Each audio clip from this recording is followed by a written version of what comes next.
Hello, you're watching Eye on Africa. I'm James Creedon. These are our headlines from across the continent this evening. In Zimbabwe, 3 missing officials in the opposition MDC party have been found. 3 women were abducted earlier this week and badly assaulted. We'll have more from our correspondent in Harare. And could truck drivers be super spreaders of COVID-19 in East Africa? That's what some border tests on truckers are indicating as high numbers of positive results are registered. And lockdown is causing tensions to spike between certain communities in Morocco. France 24's Observers show has been taking a closer look at why villagers in the Sousse region are clashing with local herders. Thanks for watching. I will start in Zimbabwe, where there is both relief and anger after 3 missing officials with the Movement for Democratic Change party have been found. Now, the 3 women say that they were humiliated, injured and sexually assaulted. They had participated in a protest over food shortages earlier this week when they were arrested. A spokesman for the MDC party says the women were later abducted from a police station with hoods placed over their heads. Now, the party leader, Nelson Chamisa, says the incident amounts to terror tactics by a rogue regime. The government says it will launch an investigation. Ryan Truscott has more on the incident. The 3 officials, Joanna Mamombe, Cecilia Chimbiri and Netsai Maroa, have all been hospitalised in Harare. They're under guard by police and by members of their own party. Photos have emerged of the moment they were found in the countryside north of Harare near a place called Musana. They were barefoot, filthy with ripped clothes, and they did look terrified and traumatized. They were only discovered late on Thursday evening after being missing for more than 24 hours. That was after they were arrested at a roadblock in central Harare on Wednesday afternoon for taking part in what police said was an illegal protest against hunger alongside other MDC supporters.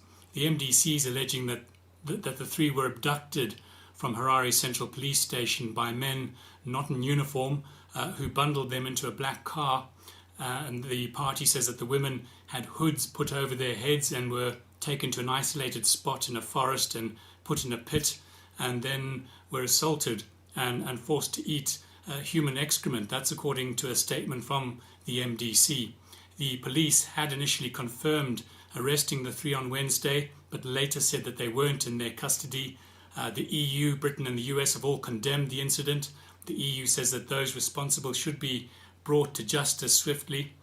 The government says that it's trying to find out what happened, and it says that the law will take its course. It's difficult to understand why the government of President Emerson Mnangagwa, which is so desperate to mend relations with the international community, would sanction this.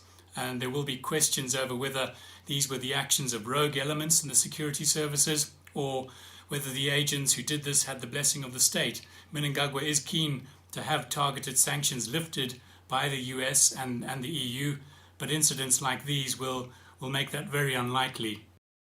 Now to South Africa next, where thousands of people struggling under lockdown were left with no choice but to queue for hours for food aid. Startling aerial footage of those long queues highlights the human cost of the country's coronavirus restrictions, with many starving as a result.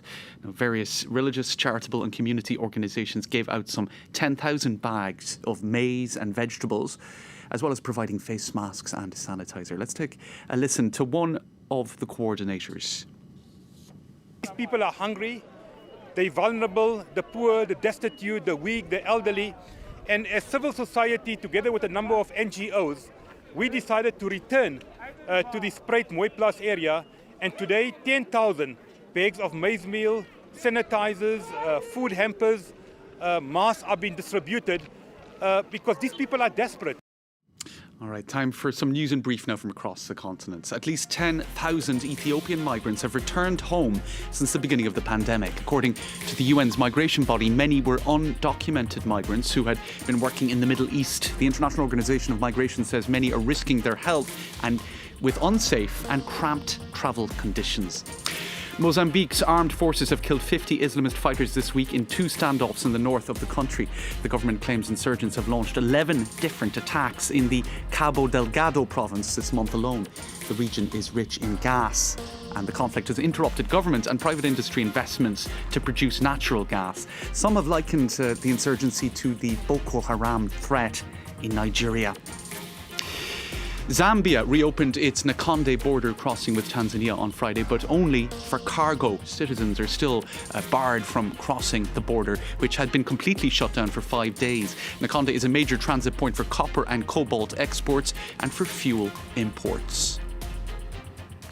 Now, staying in East Africa, truck drivers travelling to and from ports in Kenya and Tanzania are seen as a risk for spreading COVID-19.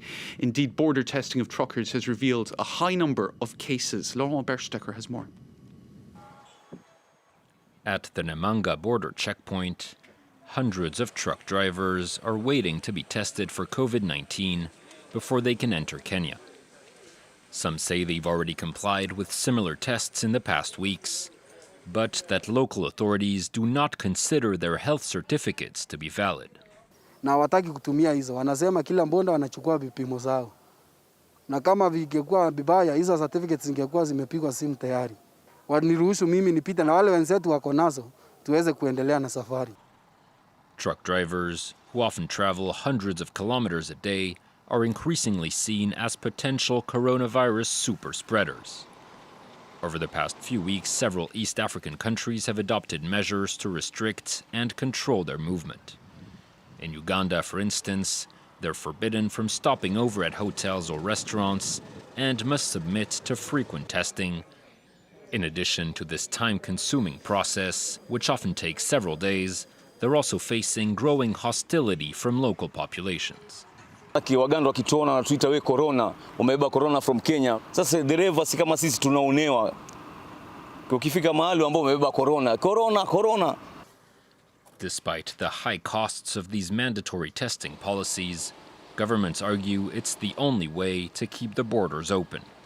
Uganda's president recently said that forbidding trucks from entering the landlocked country would amount to economic suicide. Morocco is currently under lockdown until the 20th of May, and as everywhere, people are finding themselves in closer contact with family and neighbours than is usually the case. In the central Sousse region, the lockdown has stoked up tensions between Berber villagers and nomadic herders. France 24's Observers show has been taking a closer look. In the Atlas Mountains of Morocco, there's been an unintended consequence of the coronavirus lockdown. Flocks of sheep and goats eating trees that belong to local farmers that produce almonds, figs, and the argan oil the region is famous for. And there have been camels invading the villages.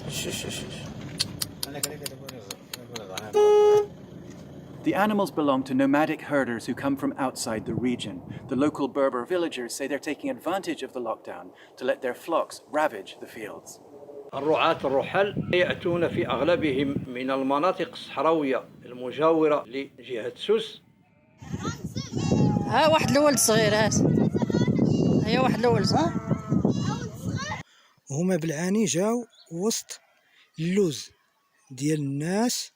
يحدث هذا في الوقت تظل فيه السلطات الأمنية الإقليمية والمحلية متفرجة دون أن تتحرك ولا تتدخل إلا عندما يتحرك المواطنون للدفاع عن ممتلكاتهم ومزروعاتهم. تشمل أشجار الأرغان وأشجار اللوز وجميع المغروسات القابلة للرعي. تتسم سلوكات أولئك الرعاة باستعمال العنف ضد المواطنين الذين يحاولون الدفاع عن ممتلكاتهم باستعمال إجارة المقلاع، الهراوات، السب والألفاظ العنصرية.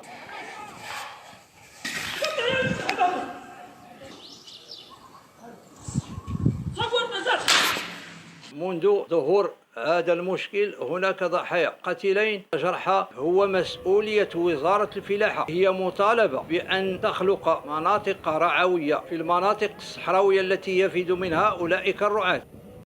Okay, citizen journalism there with the France 24 Observers show, and you can catch the rest of that on our website, france24.com. Now, with beautiful fabrics being a hallmark of many countries in Africa, it's no surprise that face masks have been getting a bright and colourful lift. Now, designers from Senegal to Nigeria are finding different ways of combining safety and style in their creations. Let's take a look. In the beginning of the pandemic, I thought that this was going to last just maybe a few months. Now, I do believe that in the next 2 years, maybe, we're going to have to adapt and live with this virus. And, I think as a fashion designer, we're going to have to integrate with each outfit fashion masks, basically. I have to maintain status quo and remain who I am despite the situation. Another thing is you have to cheer people. They don't need to, people going around in the surgical mask is depressing. But when you come out with a stylish mask or with an accessory such as this, it doesn't seem as though we're fighting a war. It seems more fun.